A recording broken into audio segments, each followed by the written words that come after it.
के चलिए राष्ट्रपति मर्डर कर दिया, कोई दिक्कत नहीं है, उसको सजा नहीं हो सकता है। बात समझो, आगे पढ़ाना है इसको। रीजन क्या है कि अगर राष्ट्रपति के पद पर है और किसी को मर्डर कर दिया और सुप्रीम कोर्ट उनको फांसी की सजा सुना दे, निकालेगा कलम और माफ कर लेगा। समझ में आया? इसलिए वेट किया जाता, तू हट ससुरा, हट यहां से, 5 साल का ना है, जैसे हटेगा सुप्रीम कोर्ट सुना देगा फैसला, कहेगा माफ करो। भाई संविधान है ये, संविधान बहुत जबरदस्त चीज है ये संविधान। कहा जाता है कभी वक्त मिले तो मुझे इत्मीनान से पढ़ना, मैं तुम्हारे हर सवालों का एक मुकम्मल जवाब हूं, मैं भारत का संविधान हूं। बहुत बेहतरीन ढंग से लिखा गया इस पे। अब कुछ लोग कहते हैं कि देश में बराबर का कहा दे, अरे यार बराबरी ये है, अब कितना अच्छा किया है वो जो राष्ट्रपति को छूट दिया है कि राष्ट्रपति के पद पर रहते हुए आप पे मर्डर केस नहीं चल सकता है, वो उनको छूट नहीं है, बल्कि उनको वो दलदल है जो 5 साल बाद धंसने वाले हैं।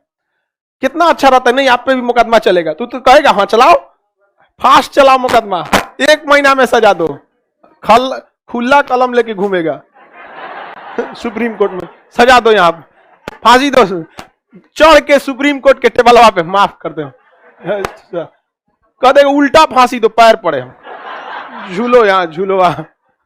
समझ आ गया कि नहीं आ गया?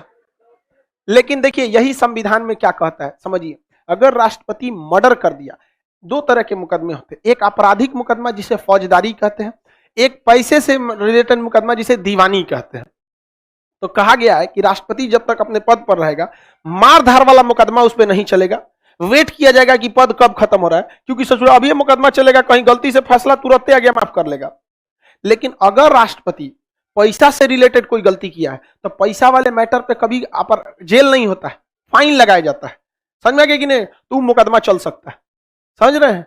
क्योंकि राष्ट्रपति केवल मारधार वाले फैसले को माफ कर सकता है, पेनाल्टी लगेगा पैसा का वो नहीं माफ कर सकता है। तो देख रहे हैं संविधान में कितना अच्छा लिखा है कि जब तक पद पर हैं तब तक आपके ऊपर फौजदारी नहीं चलेगा, हटेंगे तब चलेगा, नहीं तो सोचा तू माफ कर लेगा। और दीवानी का मुकदमा यानी पैसे की जुर्माना वगैरह, मान के चलिए टैक्स नहीं दिए, ऐसे राष्ट्रपति पे टैक्स नहीं लगता है, लेकिन मान के चलिए राष्ट्रपति के कोई जमीन है, जमीन पे टैक्स देंगे ना जी, इनकम पे टैक्स नहीं देंगे तो घर का मकान का टैक्स देना पड़ेगा ना, जो उनके गाँव में है यहाँ पे, कोई उसका नहीं दिए तो उस पर चल सकता है कि नहीं?